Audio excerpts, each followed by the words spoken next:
Finished our dinner and we got a cloudburst here. It's just pelting down. I don't know if this will show up very good, but it's everybody has run for cover.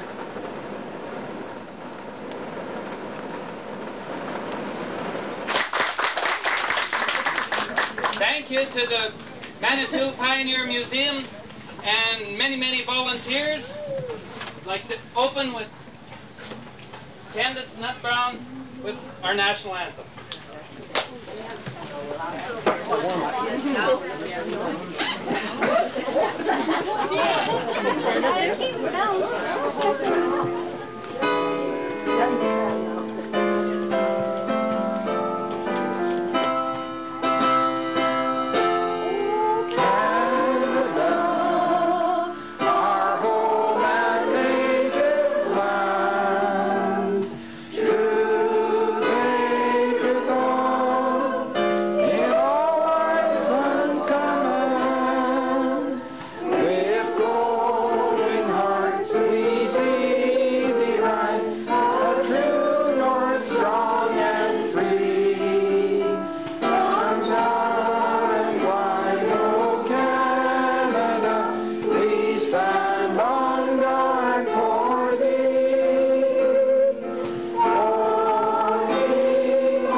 I suspect that many of you, like me, have not been to a Chautauqua before. In fact, I've heard about Chautauquas. This is my first experience at a Chautauqua. And we're very fortunate today to have a very special lady who can tell us about the history of the Chautauqua and help to put that into perspective for us. It's Evelyn Brown.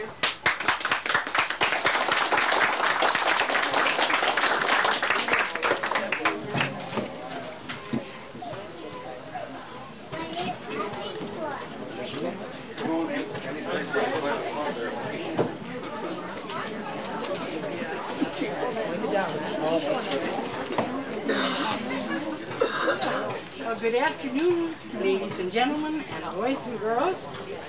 I don't think that I'm telling you folks anything, especially around the Neobergen district here, that you don't already know.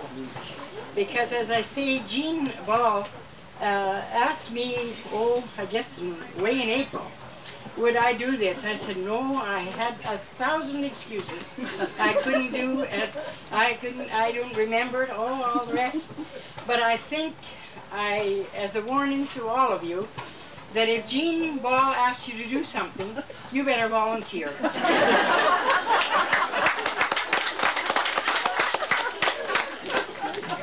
as the same thing, I do say that we do have a deep gratitude to the Jean Ball and their committee and the whole Neoberg district, I think, for the afternoon, because well, everybody's had such a nice time.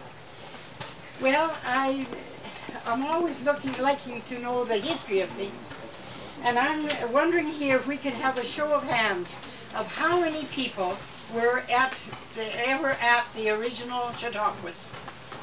Oh, we've got quite a few.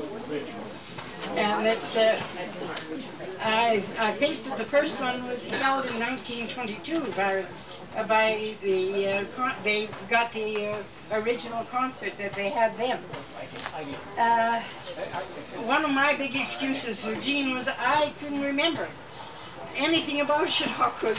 But I must confess that maybe I was too busy running around playing and having a good time.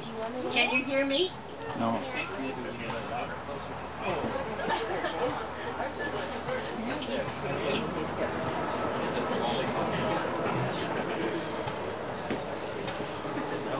Well, one of the things that I do know, down at the picnic grounds, at the original picnic grounds there, there's a lot of, like a big flat place there, and oh, we had such a good time running around. And then there's a way to the east, it was a hill. And there's another one that I'd like to know. How many of the people here have ever run up that hill and down? I must confess that we thought, sure, I don't think Mount Everest had anything in comparison to this, because we would go up the hill. I'm afraid now if it was this, we'd be up the hill. And I don't know about the rolling down either, but we had a wonderful time. Now, I wanted to make Jean to tell us another thing that I should say. I'll tell you what my outfit is, what it contains of. Because I thought, well, she phoned about 10 days ago, and I knew she meant business. There was no way out. So I thought, well, if I've got to do this, I better get something dressed accordingly. So we went through my mom's quilting box, and I found some flour sacks, 2 of them, and my friend sewed it up. And when we got it all sewed up, here we got A.E. Edwards Marsden.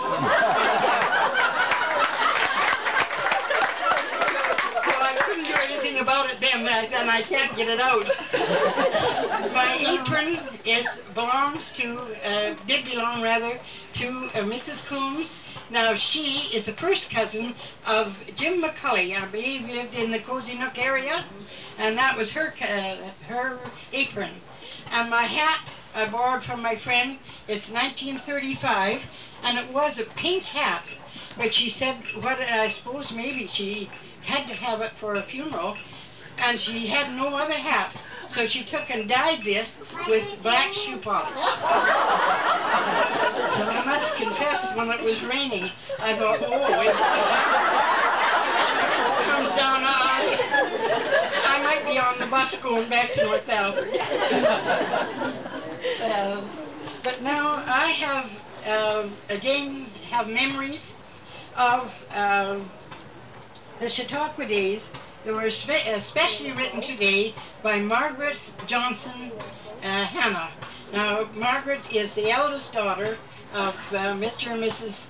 Alba Johnson that lived in the Cliff District, and I believe her 2 brothers are here. Ralph and Johnny were to be here, and they are my cousins as well. So that's the only thing that got me off the hook. So I'll try to give you what Margaret has written.